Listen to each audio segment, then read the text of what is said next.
জলে জলসা। চারিদিকে জীবনের সমুদ্র সফেন, আমারই দুদণ্ড শান্তি দিয়েছিল নাটোরের বনলতা সেন।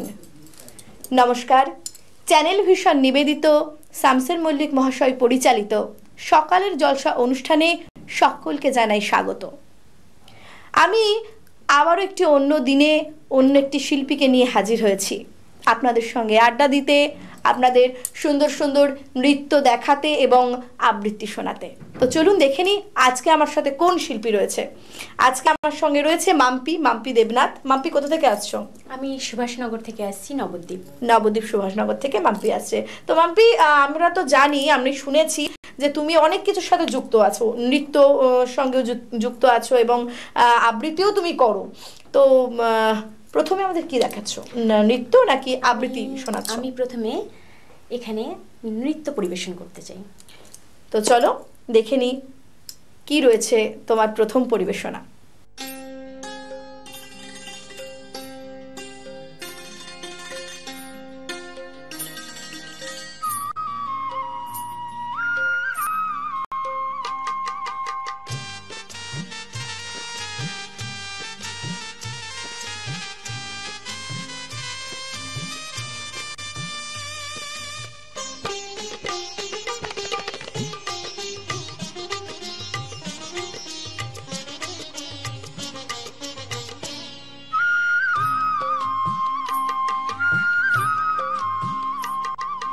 শিউলি তলায় ভোরবেলায় কুসুম কুড়ায় পল্লীবালা, শিউলি তলায় ভোরবেলায় কুসুম কুড়ায় পল্লীবালা, শেফালি পুলকে ঝরে পড়ে মুখে, খোপাতে চিবুকে হবে সে উতলা, খোপাতে চিবুকে হবে সে উতলা। শিউলি তলায় ভোরবেলায় কুসুম কুড়ায় পল্লীবালা, শেফালি পুলকে ঝরে পড়ে মুখে, খোপাতে চিবুকে হবে সে উতলা, খোপাতে চিবুকে হবে সে উতলা।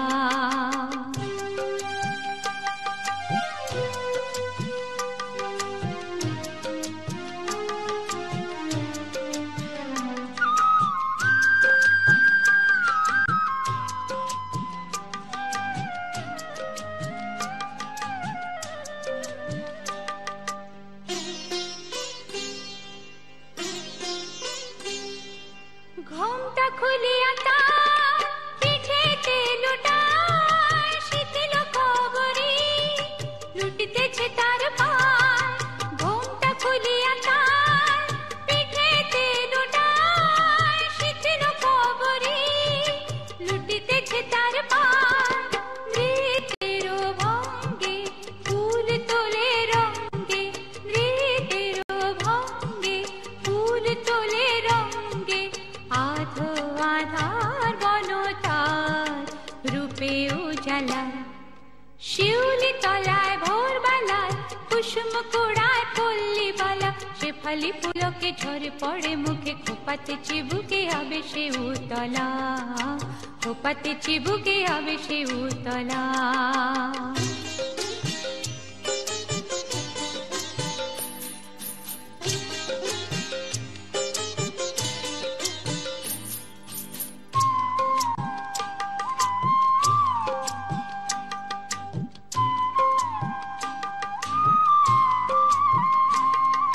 নীলাজ পায়ে জোরে তার ওঠে খঙ্কার, ঋণী ছিনি মন হয় চিনি চিনি গো, চিনি চিনি। নীলাজ পায়ে জোরে তার ওঠে খঙ্কার, ঋণী ছিনি মন হয় চিনি চিনি গো, চিনি চিনি। দেখি গো বনদেবীর সতিনী, দেখি গো বনদেবীর সতিনী, শিশির ধরিয়া পায় আলতার রং যায়, শিশির ধরিয়া পায় আলতার রং যায়। পাখি তারি গান গায় বনে নিরালা, শিউলি তলায় ভোরবেলা কুসুম কুড়ায় পল্লীবালা, শিউলি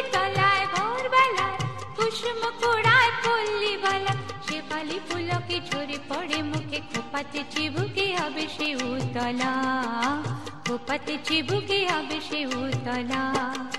শিউলি তলায় ভোরবেলায় কুসুম কুড়ায় পল্লী বলা, শেফালি পুলকে ঝরে পড়ে মুখে, খোপাতে চিবুকে হবে সে উতলা, খোপাতে চিবুকে হবে সে উতলা। বাহ মাম্পি, তুমি তো দারুণ সুন্দর, একদম পরিবেশন তো দারুণ সুন্দর। তো কতদিন ধরে তুমি নাচের সঙ্গে যুক্ত?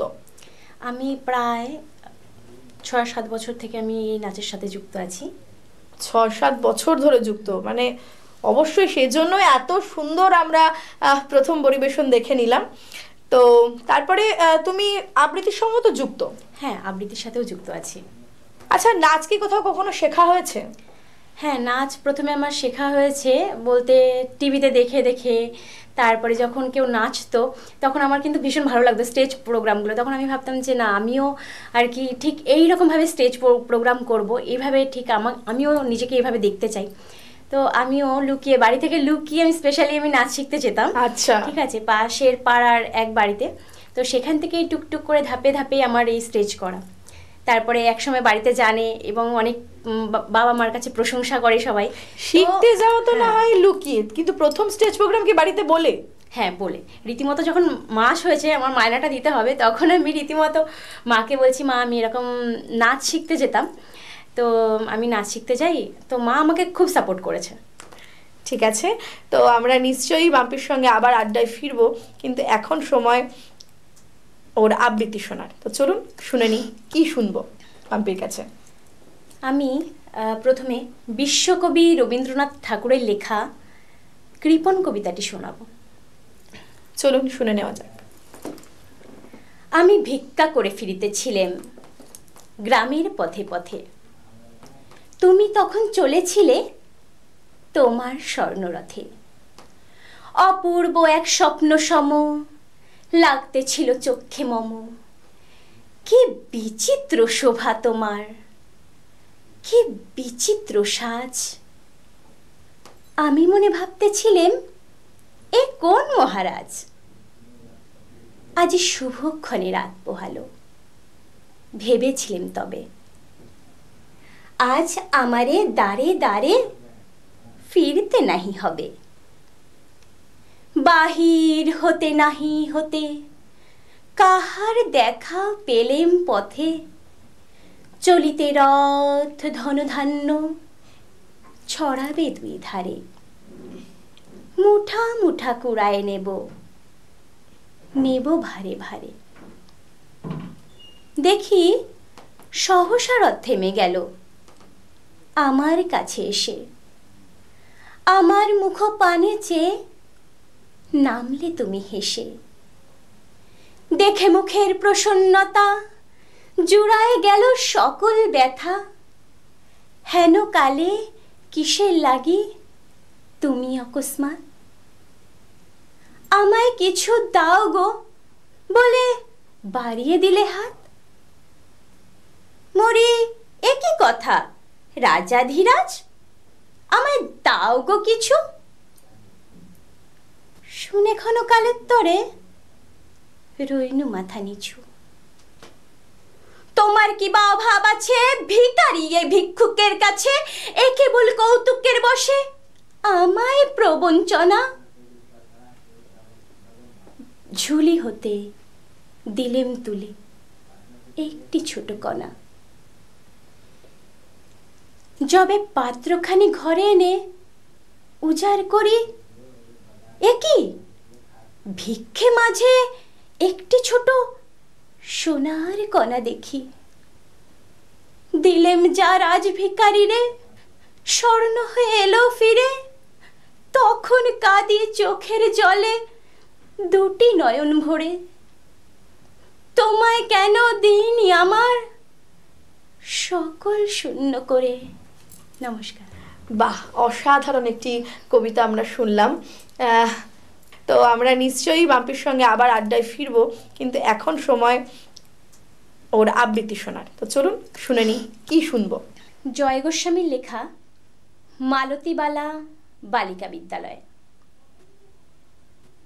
বেণী মাধব, বেণী মাধব, তোমার বাড়ি যাব।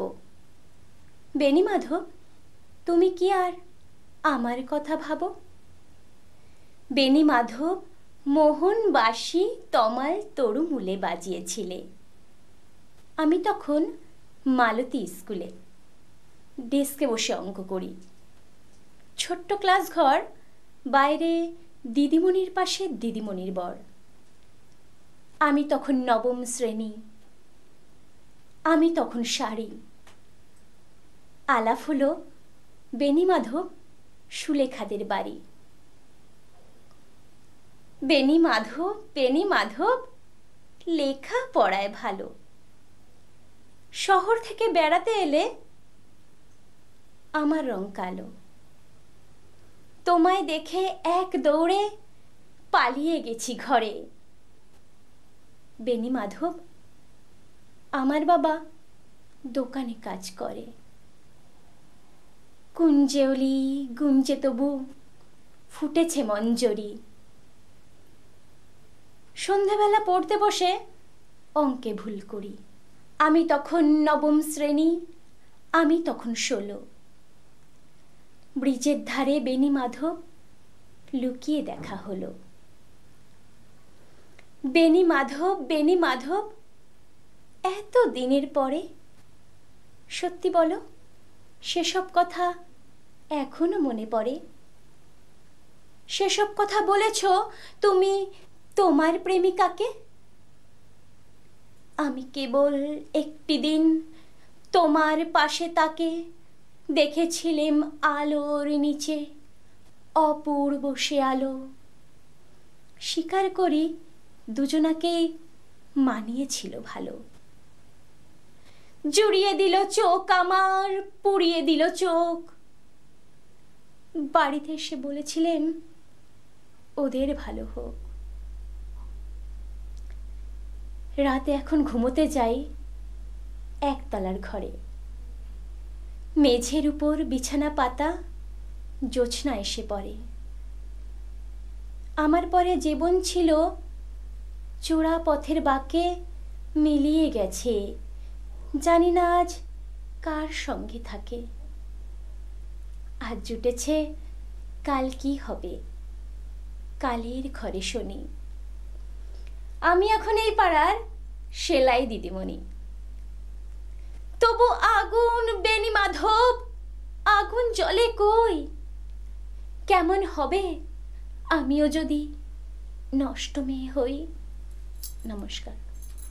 বাহ, অসাধারণ একটি কবিতা আমরা শুনলাম। বিশ্বকবি রবীন্দ্রনাথ ঠাকুরকে ছাড়া আমরা বোধহয় কিছুই ভাবতে পারি না। তিনি আমাদের সঙ্গে সব কিছুর মধ্যে জড়িয়ে রয়েছেন। মাম্পির সাথে অনেক গল্প করব, অনেক পরিবেশনা দেখব, কিন্তু এখন সময় ছোট্ট একটা বিজ্ঞাপন বিরতির। ফিরে আসছি বিরতির পর। তুমি আমার গানের পারে, আজি প্রভাতে রবির কর, কেমনে পশিল প্রাণের পর, কেমনে পশিল গুহার আধারে প্রভাত পাখির গান। তোমার খোলা লাগিয়ে পালে, তোমার খোলা। ও আমার মেঘলা আকাশ, এতদিন কোথায় ছিলে? প্রাণ চায় চক্ষু না চায়, মরে ভিতর দুস্তর লজ্জা। শুধু কবিতার জন্য এই জন্ম, শুধু কবিতার জন্য কিছু খেলা, শুধু কবিতার জন্য একাহীন সন্ধে বেলা ভুবন পেরিয়ে আসা। পৃথিবীর এক প্রান্ত থেকে আর এক প্রান্তে আমি যে জলসাগরে আগুন হাওয়ায় হাওয়ায় করেছি যে দান। ফিরে এলাম বিজ্ঞাপন বিরতির পর। আপনারা দেখছেন চ্যানেল ভিশন নিবেদিত, শামসের মল্লিক মহাশয় পরিচালিত সকালের জলসা।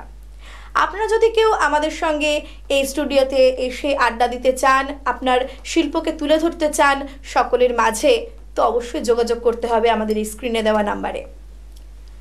এবার আবার চলে যাব মাম্পির কাছে। মাম্পি, নাচও চলছে একদিকে, আবৃত্তিও চলছে, তার সাথে আমার যতটুকু জানা তুমি চাকরিও করছো। তিনটে একসাথে কিভাবে ব্যালেন্স করছো? সবই ম্যানেজ করতে হচ্ছে, মানে সময়ের এটা আর কি।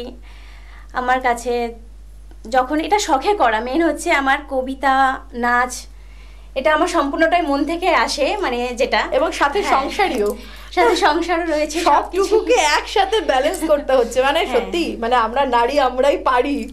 একদমই তাই, একদমই তাই। তো এবারে আমাদের কি দেখাচ্ছ, নৃত্য নাকি আবৃত্তি পরিবেশন শোনাচ্ছ, কোনটা? আমি আরেকটা আবৃত্তি করে শোনাবো, চলুন শুনে নেওয়া যাক। এটাও বিশ্বকবি রবীন্দ্রনাথ ঠাকুরেরই লেখা। শুভক্ষণ। ওগো মা, রাজার দুলাল যাবে আজি মোর ঘরের সম্মুখ পথে। আজি প্রভাতে গৃহ কাজ লয়ে রহিব বল কি মতে। বলে দে আমায় কি করিব সাজ, কি ছাদে কবরি বেঁধে লব আজ। পরিব অঙ্গে কেমন ভঙ্গে কোন বর্ণের বাস। মাগো, কি হলো তোমার, অবাক নয়নে মুখ পানে কেন চাস। আমি দাঁড়াবো যেতা বাতায়ন কোণে, সে চাবে না সেথা জানি তাহা মনে। ফেলিতে নিমেষ দেখা হবে শেষ, যাবে সে শুধু শুধু সঙ্গের বাঁশি কোন মাঠ হতে বাজিবে ব্যাকুল সুরে। তবু রাজার দুলাল যাবে আজি মোর ঘরের সম্মুখ পথে। শুধু সে নিমেষ লাগি না করিয়া বেশ রহিব বল কি মতে। ওগো মা, রাজার দুলাল গেল চলি মোর ঘরের সম্মুখ পথে। প্রভাতের আলো ঝলিল তাহার স্বর্ণ শিখর রথে। ঘোমটা খসায় বাতায়ন থেকে নিমেষের লাগি নিয়েছি মা দেখে। ছিরিমণি হার ফেলেছি তাহার ঘরের সম্মুখ পথে। ওগো মা, অবাক নয়নে চাহিস কিসের তরে। মোর হার ছেঁড়া মনে নেয়নি কুড়ায়ে, পথের চাকায় গেছে সে গুড়ায়ে। চাকার চিহ্ন ঘরের সম্মুখে পড়ে আছে শুধু আঁকা।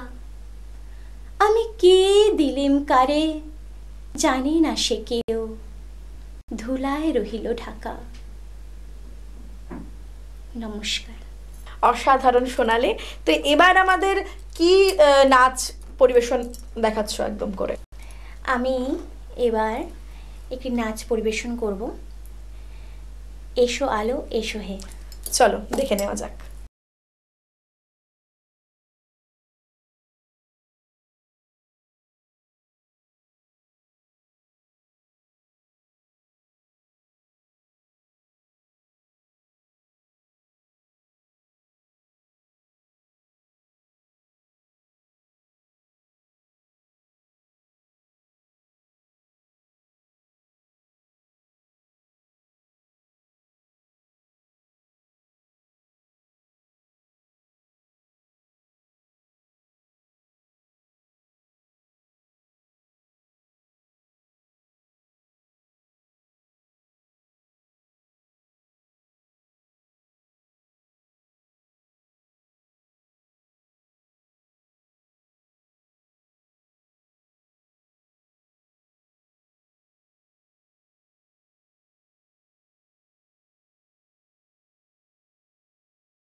আবার কি সুন্দর একটা নৃত্য তুমি আমাদের সামনে মেলে ধরলে।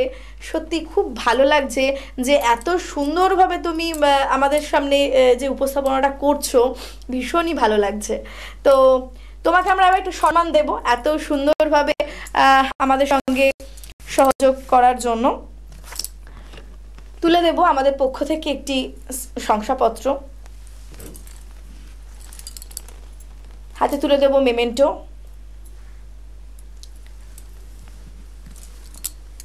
তোমার জন্য রয়েছে একটি কফি মগ আমাদের তরফ থেকে, এবং যেটা রয়েছে যে সম্মান আমরা তোমাকে দেব মেডেল পরিয়ে। এই তোমার শিল্প চর্চা আরো অনেক দূর এগিয়ে চলুক, এই আমাদের শুভেচ্ছা, শুভকামনা।